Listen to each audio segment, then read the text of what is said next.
Hi everyone, it's Chaya Parkoff, licensed clinical social worker, and this is ParshaRx, mental health prescriptions from the weekly Torah portion, and I am here in Jerusalem, Israel, Yerushalayim, filming the next few weeks, our ParshaRx.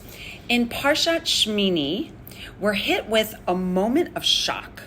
Nadav and Avihu, Aaron's sons, bring a foreign fire before Hashem. Asher lo tziva otam, something God did not command. And just like that, they're gone, consumed by divine fire in the middle of what was supposed to be a celebration. The Mefarshim, the commentators, many suggest that their intentions were pure. They were full of longing to connect with the divine, but they lacked the container. The fire of their yearning had no boundaries. And I get that. When I was early in my religious and spiritual journey, I was so inspired. I was so on fire. I was so excited. I could not understand why everyone didn't want to dive in too. That zeal felt holy, but it wasn't very mature and it wasn't integrated. And I made many mistakes, especially with the people closest to me. And I've done my very best to repair those ruptures, and that's for another video. My passion was real, but it was raw. Over time, and especially through deep inner work and healing, my passion did mature. And these days, that same fire is now directed, but not directive. Well, at least most of the time. I try to be inspiring, but not imposing. Flowing outward with warmth, not pressure. Rabbi Jonathan Sachs of blessed memory writes, "Fire is powerful. Used wrongly, it destroys. Used rightly, it warms, illuminates, and energizes." And we see this today. People claiming to act in the name of God, committing horrific acts of terrorism.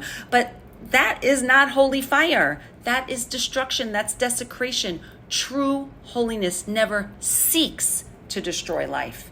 It seeks to elevate it. And even outside of religion, on college campuses, we see young people burning with passion. And I get it. The desire to fight for justice is sacred. But without truth and without grounding in that truth, that fire becomes very dangerous. It becomes a fire not commanded. Passion needs a container. Right now, we're in the period called Sfirat HaOmer, the 49 days of emotional and spiritual refinement between Passover and Shavuot. We don't leap from Pesach to Shavuot. We walk one day at a time through Chesed, loving kindness, Gevurah, boundaries, Tiferet, compassion, and more. It's not about mystical perfection. It's about becoming emotionally honest and spiritually whole. That inner work, one step at a time. While I'm here in Jerusalem, I take every chance I get to go to the Kotel, the Western Wall. I'm not there today because I hurt my knee yesterday after falling. I go there to pray, to meditate, to do Hispodudet, just talk to Hashem in my own words. And every time I go, I hear it. The wailing of women and men crying out to God, real cries, raw emotion.